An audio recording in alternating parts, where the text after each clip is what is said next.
ئەسەبارەت بە گفتوگۆی چارەسەری کێشەکانی نێوان هەولێر و بەغدا ڕێگاکان چین دەبێت چۆن لەگەڵ عێراقدا مامەڵە بکرێت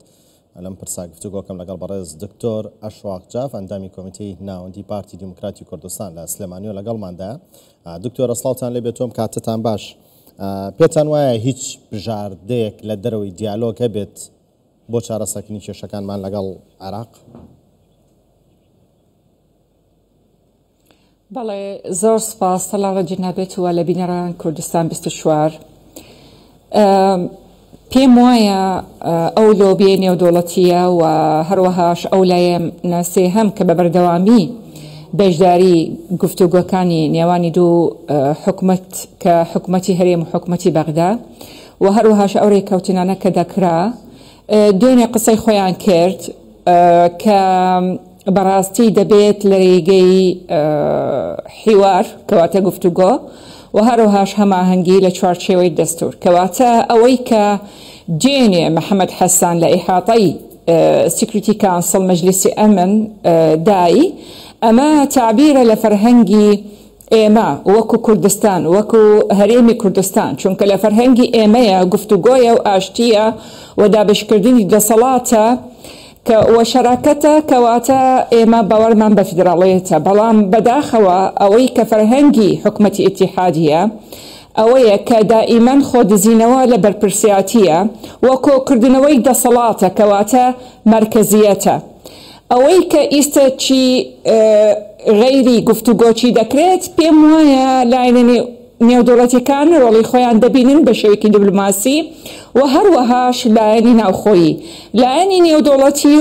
پەیوەندی بە حکومەتی ئیتیحادی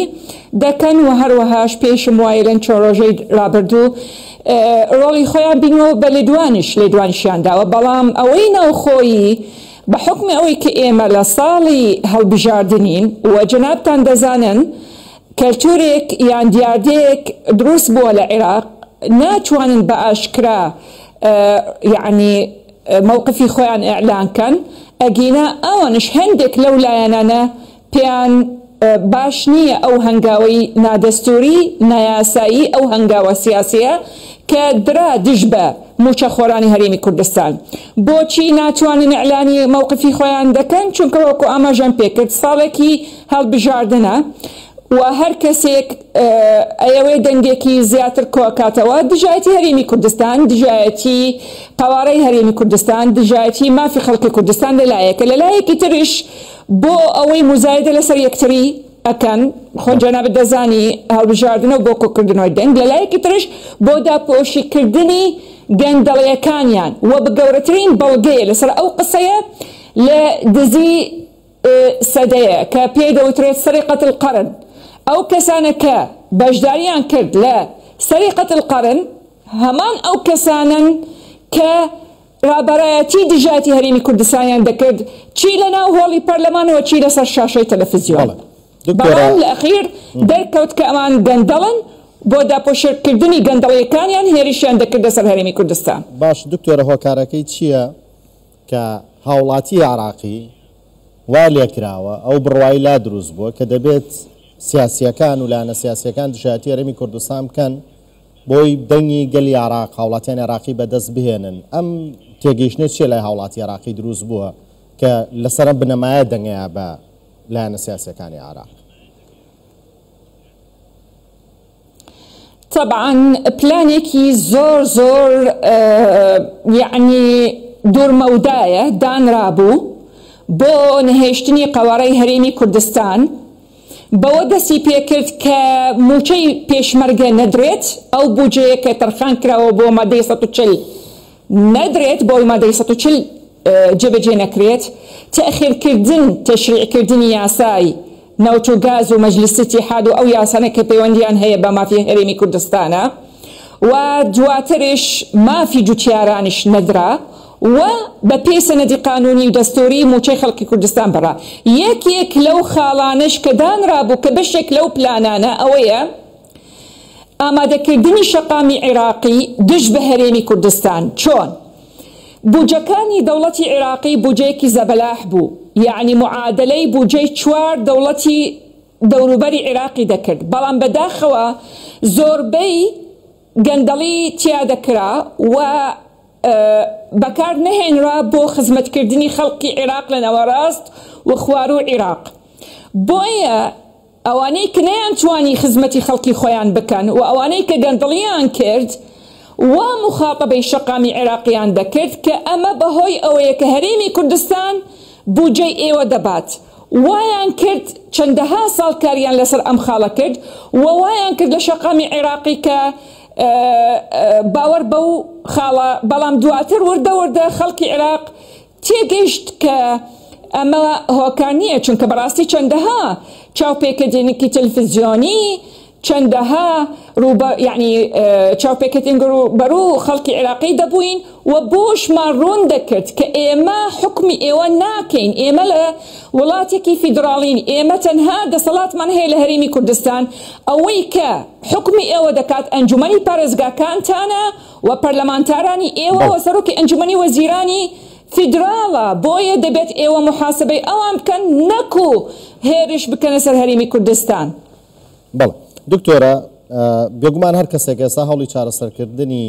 ئەم کێشەیە بدات بەتایبەت لەبارەی موچە جێگەی دەستخۆشیە و کارێکی باشەکات بەتایبەت لە ناوخۆ،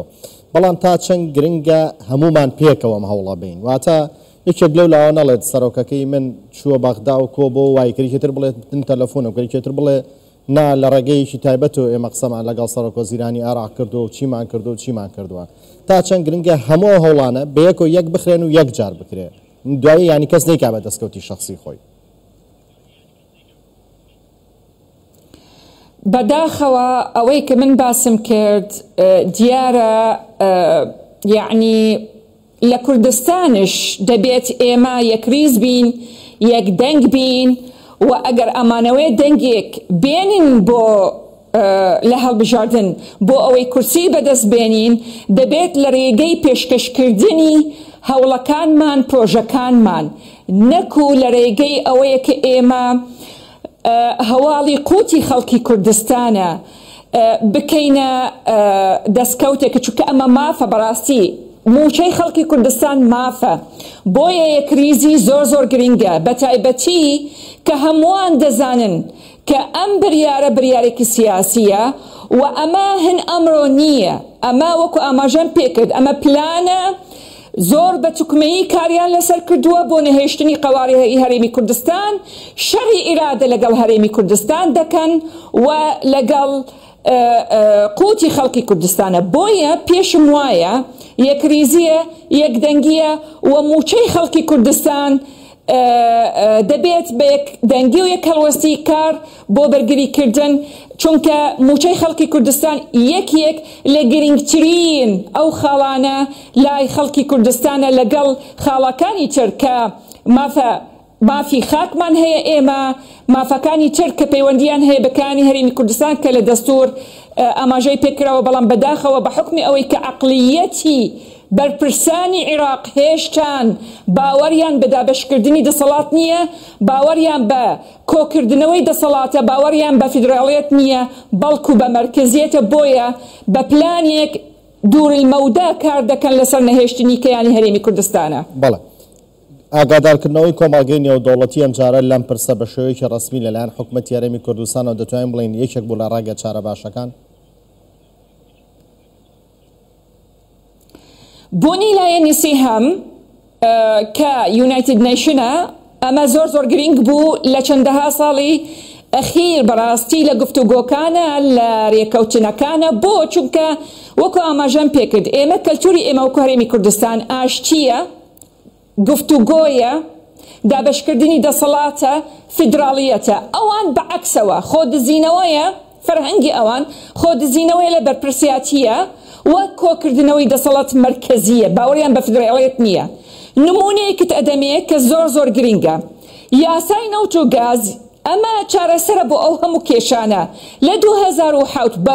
وجودی ئەمریکیەکان، بە وجودی یونایتد نیشنە، بە وجودی وەزیری نەوت ئەو کاتە ڕەشنووسێک نووسرا، بەڵام ڕەفزیان کرد چونکە خۆیان دزی لە ئیلتیزامات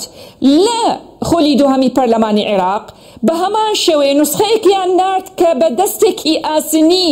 هەموو دەسەڵات دەگرنە دەست بۆیە سونە و کورد ڕەفزی کرد و هەندێک لە پەرلەمانتارانی شیعە بۆ چونکە بە پێی مادەی 112 ئەو دەسەڵاتە دەدرێت بە پارێزگاکان و هەرێمەکان، یعنی ئەمە دابشکردنی دەسەڵات و ئیدارەدانی ئەو مەلەفە بەیەکەوە، کەواتە ئەمە بەڕاستی خاڵێک کە دەبێت بۆ هەموو کوردستانیەکان و هەموو عێراق ڕوون ببێتەوە. ئەوان بە حکمی ئەوەی کە باوەریان بە دابشکردنی دەسەڵات نییە ڕەفزیان کرد بۆ چونکە بە پێی مادەی 130 دەڵێت هەر یاسایەک ئەگەر هەموار نەکرا یان یعنی تەشریع نەکرا کار بە یاساکانی پێشوو، کەواتە کار بە یاساکانی ڕێژێمی بەعەس پێش 2003 کە بەدەستێکی ئاسینی لەسەر هەموو مەفەسڵی دەولە کار دەکەن. ئێمە لە هەرێمی کوردستان یاسای نەوت و گازمان هەبوو کە بە هیچ شێوەیەک مخالفی دەستور نەبوو بە شاهێدی هەموو ئەوانی کە شارەزایی دەستوریان هەیە لە نەتەوەی غەیری کورد، بەڵام بەداخەوە ئەوان ئلغایان کرد بۆ ئەوەی بگرێنەوە بۆ یاسای باز پێش 2003 کە دەسەڵاتێکی مرکزی لەسەر ئەم مەلەفە، کەواتە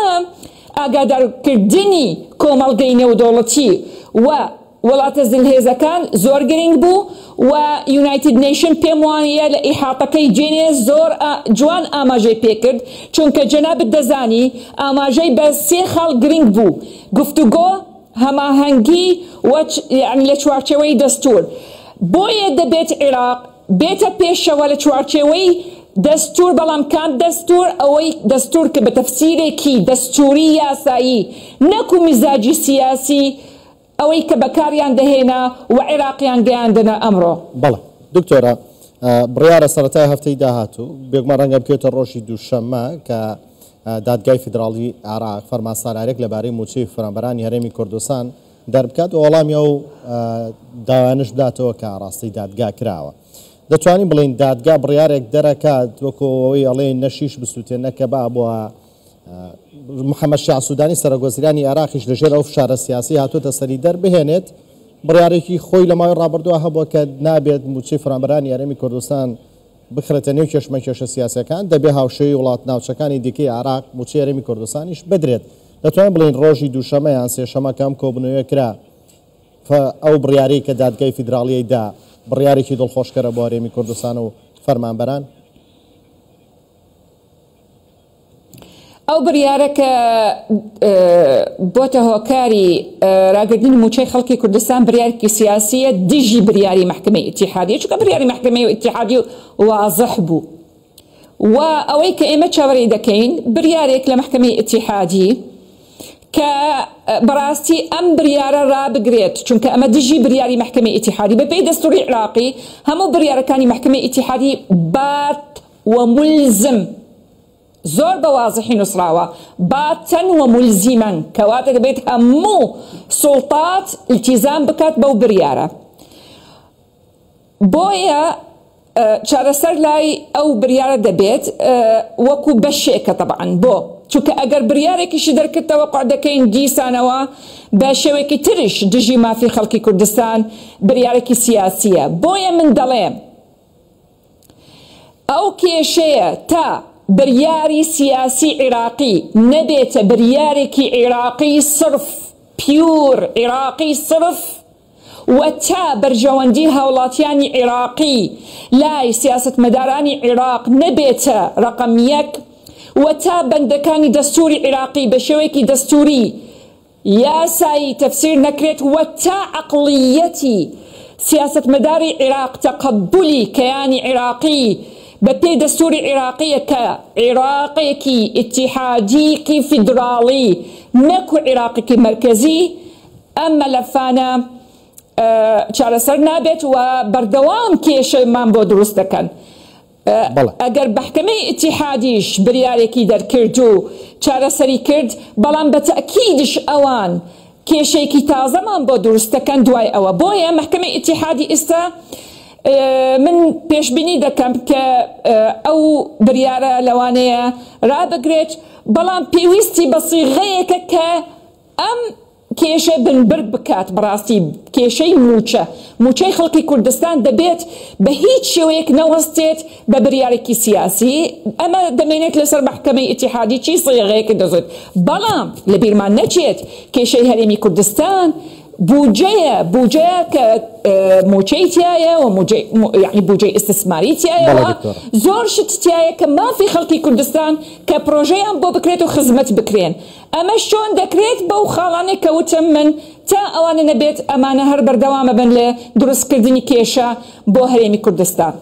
بەڕێز دکتۆر ئاشواق جاف ئەندامی کۆمیتەی ناوەندی پارتی دیموکراتی کوردستان لە سلێمانیە لەگەڵماندا بووی. سپاس بۆ کاتێ بە ئێمەتاندا.